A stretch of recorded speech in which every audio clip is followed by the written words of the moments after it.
convencidos, é porque estamos preocupados. Amém, irmãos? Se você está preocupado, é porque você está convencido. Vocês estão entendendo o que eu estou dizendo? Você não pode estar preocupado se não estiver convencido primeiro. Temos que estar convencidos. Gente, olha o que eu postei hoje no grupo. Olha o que postamos sobre as igrejas lá na África sendo já fechadas. Já começando a ser fechadas. O Papa agora recentemente reuniu uma centena de bispos, principalmente os luteranos e os anglicanos, para falar sobre o Concílio Vaticano III, que está engavetado. E o povo afastado, o povo não quer culto, o povo não quer nada, o povo não quer palavra, não quer servir a Deus. O povo não está preocupado porque não está convencido. O povo não está preocupado porque não está convencido. Porque se tivesse preocupado e convencido, estaria aqui nessa noite agora. As pessoas agem como se não tivesse um Deus lá em cima vendo tudo. As pessoas agem como se Deus não tivesse que pedir conta. Gente, as pessoas não entendem que o rapto está à porta, a grande tribulação está quase, e as pessoas agem como se nada fosse acontecer. Desviados, parados, fora da comunhão, faltosos. Meu Deus do céu!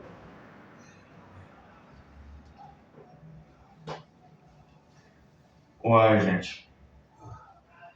Então observe que de nada nós vamos levar, a não ser o nosso testemunho, pois de fato nós não trouxemos nada a este mundo. Vocês estão entendendo, irmãos? Amém. Eu pergunto, quando Jesus Cristo nasceu, o que ele trouxe? Quando ele morreu, o que ele levou? Vocês prestem bem atenção no que eu vou dizer. Jesus, como homem, ele não trouxe nada nascendo ao mundo. Como homem, ele morrendo, não levou nada também. Mas como Deus, ele levou sobre si nossas dores. Amém, irmãos? Amém. Como Deus, ele levou sobre si nossas enfermidades. Ele levou sobre si nossas dores. As iniquidades todas, o castigo que estava sobre nós, estava sobre ele, que traz a paz, aquele castigo, que era tudo que traz a paz, estava sobre ele. Ele levou sobre si nossas iniquidades. Então observe bem, que não levaremos nada a não ser isso. Mas o que é que você tem? Talvez você não tenha uma casa boa, você não tenha um bom estudo, talvez você não tenha um bom trabalho, talvez você não tenha um bom carro, talvez você não tenha isso, aquilo, outro, mas você tem o melhor, você tem o principal. Amém, irmãos? Amém. Talvez você não tenha uma conta rechonchada na poupança, talvez você não tenha ali algo, você talvez não tenha algo que possa oferecer materialmente para as pessoas, mas o que você tem, você pode dar para elas. Amém, irmãos? Amém. Você tem, pode dar. Nós temos a palavra, nós temos o mais principal, nós temos Cristo, nós temos o Espírito Santo. Amém. Vê, quando as pessoas disserem que você não tem nada, que você não possui nada, e aquilo outro, é claro que você não vai deixar de esforçar a ter. É claro que você não vai deixar de estudar para formar. É claro que você não vai deixar de construir. Mas plantando batata sem embaraçar as ramas. Mas você tem o melhor.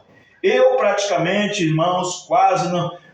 às vezes eu fico com vontade de ajudar as pessoas, de ter condições de ajudar as pessoas, principalmente os domésticos na fé, que a Bíblia diz que nós temos que ter mais estima com os domésticos na fé. A gente tem vontade de resolver seus problemas. Irmão, pastor, estou passando por isso, se eu tivesse condição, aquela coisa toda. Mas a única coisa que eu posso dizer, o que eu posso dizer, é o que eu tenho. Jesus Cristo, amém, irmãos? Amém. Eu posso orar por você, eu posso fazer alguma coisa. E não é só isso também. Então observe que nós temos o que é mais precioso. Pedro tinha a maior soma dos tesouros. Pedro tinha a maior soma das riquezas. Pedro tinha a maior soma das pratas, do ouro. Ele tinha mais do que isso. Ele não tinha prata e nem ouro no bolso. Ele não tinha nem prata nem ouro no sentido que ele é a riqueza. Ele não tinha nada disso. Mas ele diz, o que eu tenho eu te dou. E é para dar de graça, amém, irmãos? É para dar de graça. O que eu tenho, olha aqui, Senhor, olha aqui, meu caro, meu camarada. O que eu tenho é o seguinte: o que eu tenho aqui é um bom contrato de uma boa empresa de saúde. Vou levar você lá. O que eu tenho aqui é uma boa... eu tenho aqui um bom médico que eu posso te indicar. Eu tenho aqui um bom profissional, eu tenho aqui um bom médico na área disso, que é para te indicar. Eu tenho um bom médico. Olha o cartão dele aqui. Se você precisar, você liga, tá bom? Não, ele não disse isso. Ele disse: o que eu tenho, eu te dou. Amém, irmão? O que eu tenho, eu te dou. O que é que Pedro tinha? O que é que Pedro tinha? Pedro tinha fé. Amém, irmão? Pedro tinha fé na palavra. Pedro, naquele momento, olhou para aquele homem e lembrou das palavras de Jesus Cristo: o que eu faço, vós também fareis. Amém, irmãos? Vocês também farão. Você pensa que essa escritura que Jesus Cristo citou é só para os discípulos? É só para os apóstolos? Não, é para mim, é para você também. Amém, irmão? O que eu faço, vós também fareis, pois obras maiores do que essas fareis, porque eu vou para meu Pai. Ele prometeu que nós faríamos isso também. Ele prometeu que estaríamos dentro de nós para fazer. Porque para fazer esse tipo de coisa, irmão, Jesus Cristo tem que estar dentro. Amém, irmãos? Porque não é a fé do pastor, não é a fé da pessoa, é a fé de Jesus Cristo que faz isso. Não é a fé em Jesus, é a fé de Jesus. Não é a fé em Jesus, é a fé de Jesus. Porque homem nenhum pode curar ninguém. Homem nenhum tem poder para levantar ninguém da cama e nem da maca ou da cadeira de roda. Homem nenhum tem poder, só Deus pode fazer isso. Amém, irmão?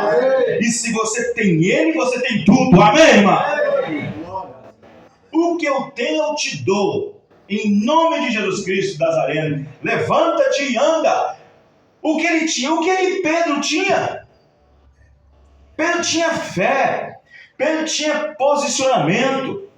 Pedro sabia que aquele Deus que tinha morrido ressuscitou. Amém, irmão? Havia ressuscitado e estava vivo. Vivendo aonde? Nele, na igreja. Deus tem que estar na igreja, vivendo através da igreja. Amém, irmão? Pedro só fez aquilo porque Deus estava vivendo nele como estava vivendo em Jesus.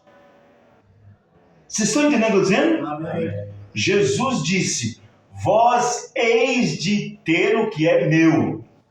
Vós eis de receber do que é meu. O que era dele? Vós hão de receber do que é meu. O que era dele? O que é dele é nosso. Amém, irmão? Amém. O que é dele é nosso. Então todas as promessas são nossas. E ali estava esse rapaz.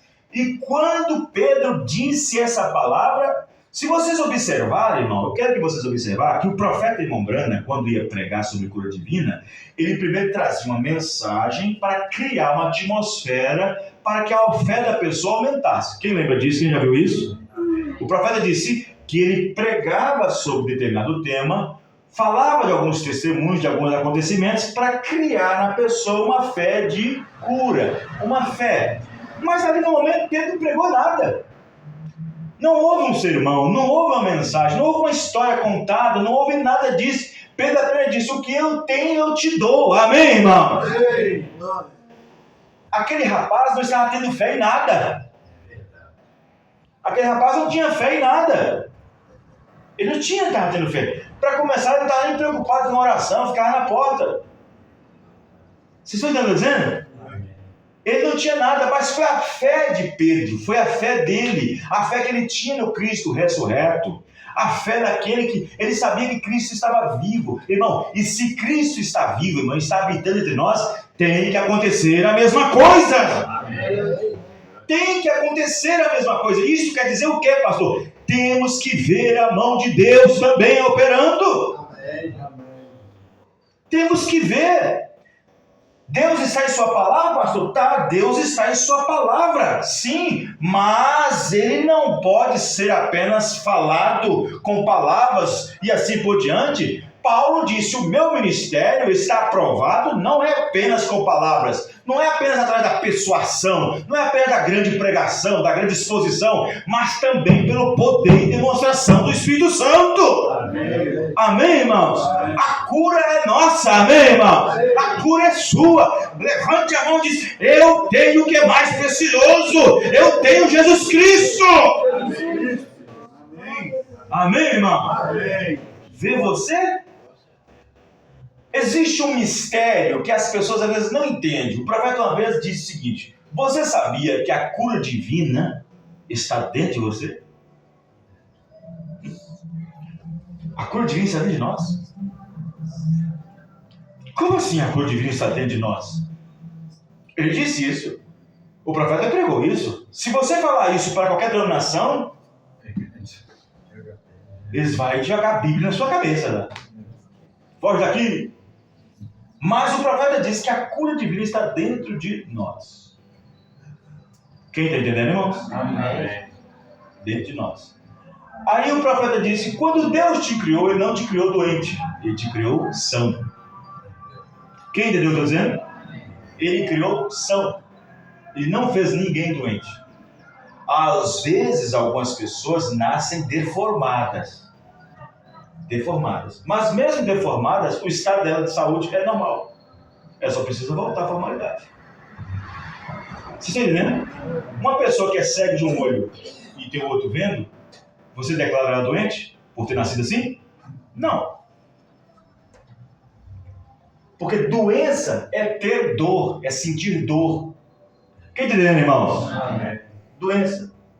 E existem aquelas que são silenciosas, que não dá sinais e assim por diante. Agora, observe que o profeta Maomé diz que a cura divina está dentro de nós. Mas por que dentro de nós? Vejam bem, eu quero que vocês prestem atenção no seguinte.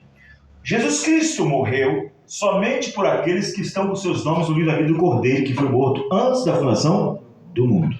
Jesus veio redimir somente essa alma. Quem está entendendo? Ele não veio redimir ninguém fora do livro. Tem milhares e milhares de pessoas fora do livro. Mas ele só veio redimir aqueles que estão com seus nomes no livro da vida do Cordeiro, que foi morto antes da fundação do mundo. E se ele salvou essa alma e disse lá no Calvário que a obra está consumada, a sua alma também está curada. Amém, irmãos? Amém. E junto com ela, seu corpo também. Amém. Se sua alma está redimida, seu corpo também está. Então você tem direito à cura divina. Amém, irmão? Você tem direito à cura divina. Porque se ele é poderoso para te salvar, não é poderoso para te curar, irmãos? Amém, irmão? Então ele está aqui para curar. Amém, irmão? Ele está aqui para aliviar, ele está aqui. Vê? Aí está. Nada podemos oferecer para o povo, como as igrejas fazem campanhas. Olha, oferecemos a cura, mas com condição, R$100. Olha, nós podemos oferecer a cura, mas um voto de 500. Não, é de graça, amém, irmão? É de graça. Ele está aqui. O profeta diz, Deus em sua comissão, ele diz o seguinte, que Deus não te salvou e nem te curou há 10 dias atrás, há 10 anos atrás, ele te curou há 2 anos atrás. Lá foi consumado tudo para você, lá foi tudo consumado. Então Pedro sabia o que estava dizendo. Pedro não disse assim, e se eu falhar, hein? E se eu falar isso e não acontecer nada, como é que fica, hein? E se eu falar isso e nada acontecer? E se eu disser isso e nada acontecer? Como que vai ser? Não posso nem orar para entrar, nem entrar para orar. E se eu disser isso e falhar? Pedro não estava pensando nisso, porque ele sabia no que tinha crido. Amém, irmãos? O profeta disse, se você não está certo de Deus, se você não anda ligado em Deus, não vai nem orar que Deus vai responder. Esteja certo de Deus primeiro. Amém, irmãos? Antes que você possa pedir alguma coisa. Vocês entendem o que eu estou dizendo, irmãos? Então Deus tem isso para nós. Deus nos deu isso para nós. Nós temos tanta fé, irmãos, tanta fé que Deus nos deu, tanta fé. Ele nos deu o seguinte: peraí, pastor, mas que tanta fé é essa que até agora eu não vi? Não, irmãos, presta bem atenção. Presta bem atenção. Você acha que não tem fé, mas você tem. Mas, pastor, eu não consigo usar amor. Você sabia que você tem mais fé, você, se você é sincero, se você realmente crê nessa mensagem, você sabia que você tem mais fé do que aquele pentecostal que tem 9 dons? Pastor, não me coloque perto desses homens. Sim, e eu vou dizer por quê. Você tem mais fé do que eles. Você tem mais fé que Davi Miranda. Você tem mais fé que de Macedo. Você tem mais fé do que mala cheia. Mala cheia mesmo. Aí você vai, por quê, pastor? Porque você tem fé para crer nessa mensagem. Amém, irmão? E eles não têm para crer. Mas você tem mais do que eles. Amém, irmão? Porque se você tem fé para crer no que Deus fez, então você tem fé também para fazer e crer naquilo que Ele tem feito para você na cruz do Calvário. A sua fé está muito mais alta do que a deles, irmão. Porque o mundo religioso não tem fé para receber o que você recebeu, mas você recebeu, amém, irmão? Você creu. Então, não pense em você que você não tem fé, talvez você não está virando a chave corretamente. Porque o profeta diz que Jesus é a porta, e se ele sendo a porta, você que tem que ter a chave também. Porque uma chave está com ele, e outra chave é você. Se ele bate na porta, quem está dentro é que tem que abrir. Amém? Não é ele que gira a chave, é você que tem que girar. No dia que Deus deu a chave para Pedro, lá nesse templo ele virou a chave. Deus deu a chave para Pedro e ela estava com ele lá. Mas no momento de girar, ele disse: o que eu te tenho, eu te dou. Amém, irmãos? Virou a chave. Deus também virou e nos deu essa chave. Amém, irmão? Deu a chave para cada um. Você crê nisso, irmão? Amém. Só que nós queremos aquilo na hora. Eu falei até com a irmã Fátima, lá em Sazedo. Perguntei, irmã Fátima, como é que tá aí? Pastor, falei, creio, eu continuo crendo que vai dar certo. Porque cura, como foi pregado hoje, foi quinta, foi para outra irmã. Cura, ela vai se alimentando, ela vai criando o corpo. Cura se espera. Milagre não, milagre na hora. Milagre é na hora. Mas cura vai construindo. Como você faz? Chamando as coisas que não são como se já fosse. Amém, irmãos? Amém. Você vai dizendo, olha, eu estou curado. E aquele negócio aperta amanhã e você, não, eu estou curado. A irmã deu um testemunho. Quem viu o testemunho da irmã no grupo? A irmã Glenilde. Quem viu o testemunho dela? Não, a irmã, ninguém, foi a irmã Graça que falou o testemunho. Mas a irmã Glenilde me contou na quinta-feira, no culto de oração de domingo, sobre cura divina. Ela estava com uma dor terrível na coluna. E ela trabalha com faxina. Ela estava com uma dor terrível, vem sentindo isso há muito tempo. Eu falei com ela, irmã, na hora certa, Deus vai te curar. Na hora certa. Não é a hora que a senhora quer, não, na hora dele. Porque cura é uma coisa, milagre é outra. Milagre é na hora, você está vendo? Mas cura se constrói. Se não chegou hoje, amanhã chega. Se não chegou amanhã, vai projetando, vai criando, vai materializando. Aí depois eu chamei os irmãos na frente para a oração. Aí ela veio e disse que ela estava se sentindo mal. Aí depois que terminou o culto, ela foi para casa. Foi para casa e a dorzinha e a dor estava lá. Eu disse, não. Um culto abençoado desse, falando sobre cura divina. Não, eu estou curado. Amém. Eu estou curada. E a dor lá, eu estou curada. Ela dormiu com essa dor. Quando amanheceu, ela foi trabalhar assim, ela levantou da cama, automaticamente ela fez o café e tudo, e já estava arrumando para ué, é engraçado, a dor não está mais não. Não está mais. Mas quando ela estava trabalhando, estava querendo voltar. Ela começou a sentir, não, Satanás, já estou curado, amém, irmão? De jeito sai, e aí embora. Eu falei, é isso aí, irmão, vai falando, vai testificando, vai dizendo o que Deus fez, amém, irmão? Vai alimentando sua fé. Vai dizendo, vai chamando as coisas que não são como se já fosse. Você não está vendo, mas pela fé você já viu. Amém, irmão? É assim. Diga para essa enfermidade, diga para esse problema, Satanás, eu tenho o Espírito Santo. E o profeta disse que nós temos o Espírito Santo, podemos reivindicar. Amém, irmão? Você pode reivindicar. Na mensagem, o futuro lado do profeta, Deus te deu o Espírito Santo para reivindicar, para trazer de volta. Amém, irmão? Amém. Se Satanás tirou sua saúde, você vai lá com o Espírito Santo e arranca. Você tira. Amém, irmão? Amém. Você tem que fazer isso. Tem que estar crendo, dizendo, Senhor, eu creio na minha cura. Você não tem que ficar pedindo Deus, não. Senhor, amigo, não. Já te deu. Você vai só testificar do que ele fez. Amém? É por isso que muitos irmãos estão virando a chave errada. Você não tem que ficar pedindo Deus pela cura daquele. Você já recebeu. Aleluia. Se você chega aqui na frente, pastor, ore por mim em posição de mão, Marcos 16. É a minha comissão, pastor, eu tenho que fazer isso. Sobre esse problema, naquele momento que o pastor orou, de acordo com Marcos 16, no livro também de Tiago, falando sobre Levi para ungir, naquele momento ele está lançando a palavra. Dali em diante, você tem que não pedir pelaquela cura mais, não para aquele problema mais, você tem que dizer, eu creio, amém, irmão? Eu creio. Como a Bíblia diz, Deus não alegra de vãs repetições. Amém? Amém? Então, aí está. Deus quer. Agora, mas o que nós temos? Nós temos o mais precioso. Nós temos o que é mais. Nós temos, a nossa fé deve mover montanha. Amém? Amém, irmãos? Não é mover a montanha ali, não. É montanha. A nossa fé tem poder para mover montanha, para mover problemas, para mover dificuldade, para mover enfermidade. Amém, irmãos? Amém. Agora, vamos ler aqui para nós terminar, Lucas, capítulo 10, 12. Lucas 12, para vocês terem uma ideia do que é isso. Olha o que Deus falou. Lucas 12, verso 20. Olha o que Deus falou para esse rapaz.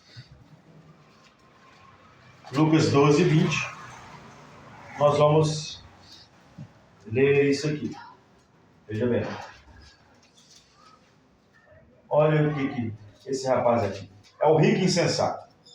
O profeta disse, presta atenção, olha para mim.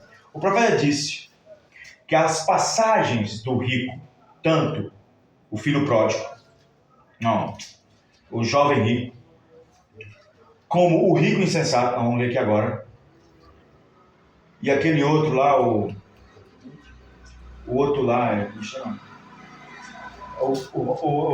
É o jovem rico, o rico insensato, e aquele que vai lá para o inferno, lá, mas chama lá a passagem? Isso, é o mesmo, diz o profeta. É a mesma personagem. É o mesmo. Ele chega diante de Jesus com a necessidade. O que eu posso fazer para herdar a vida eterna? Ele não quis. O profeta disse que ele saiu dali e tornou-se um insensato. Ele se tornou um rico insensato. Multiplicando as coisas, derrubando o vinhedo e fazendo mais novo. E ele morreu. E foi direto para o inferno. É o mesmo, diz o profeta, é o mesmo personagem. Mas na hora que ele estava lá, no telhado, ou no teto, ou na laje da casa, colocando a cadeira, pegando um copo de vinho, e olhando para as planícies, olhando para as plantações, a vinhedo, aquele tanto de vinhedo, as vinhas, ele disse, alma, descansa, olha o tanto que eu tenho. Mandei derrubar e fazer tudo novo, olha só de novo. Ele estava bem ali na rede, balançando, e não sabia que naquele dia ia morrer. Vamos ler. Eu quero que os irmãos leiam comigo. Lucas 12, verso 16. Lucas 12, 16. Para nós terminar. Para você ver. E propôs-lhe uma parábola dizendo, a herdade de um homem rico tinha produzido com abundância, e arrazoava entre si dizendo, que farei? Lucas 12, verso 17. E arrazoava ele entre si dizendo, que farei? não tenho onde recolher os meus frutos. Ou seja, não tenho onde mais colocar dinheiro. Não tenho onde mais colocar dinheiro. 18. E disse, sabe uma coisa? Farei isso, derribarei os meus celeiros e edificarei outros maiores, e ali recolherei todas as minhas novidades e os meus bens. E direi à minha alma, alma, tens em depósito muitos bens para muitos anos, descansa, come, bebe e folga. 20. Mas Deus disse, louco, você é louco, agir dessa forma você é louco, dessa maneira você é louco. Esta noite te pedirão a tua alma, e o que é que tens preparado, para quem será? Estão entendendo, irmãos? Louco, é loucura. Moça, moço, homem, é loucura ficar só preocupado com casa. É loucura ficar preocupado só em ganhar dinheiro. É loucura ficar preocupado só em viajar, ficar viajando, perdendo culto, perdendo ceia, perdendo palavra, perdendo mensagem. Louco! É a loucura, você é louco. Perdendo tempo no mundo, perdendo tempo em casa, ficando em casa dia de culto, você é louco. Ficando em casa dia de culto, deixando de entregar seus dízimos, deixando de ceiar, deixando de vir na igreja, deixando de congregar, deixando de visitar, deixando de ganhar uma alma. Louco! Não faça isso! Qualquer hora dessa Deus te tomba, te pedirá a tua alma, e o que é que você tem para dar?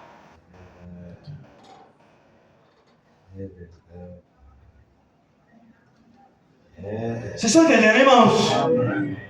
Você pensa que é só o mundo que está cometendo loucura? Tem crentes que se diz cristãos cometendo loucura.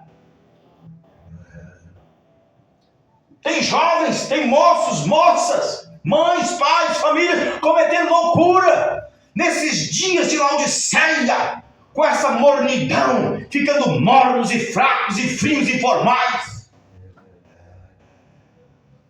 Que Deus tenha misericórdia desses. Porque de nós Ele está tendo aqui agora. Amém, irmão? Vamos ficar de pé. Aleluia. Glória a Jesus.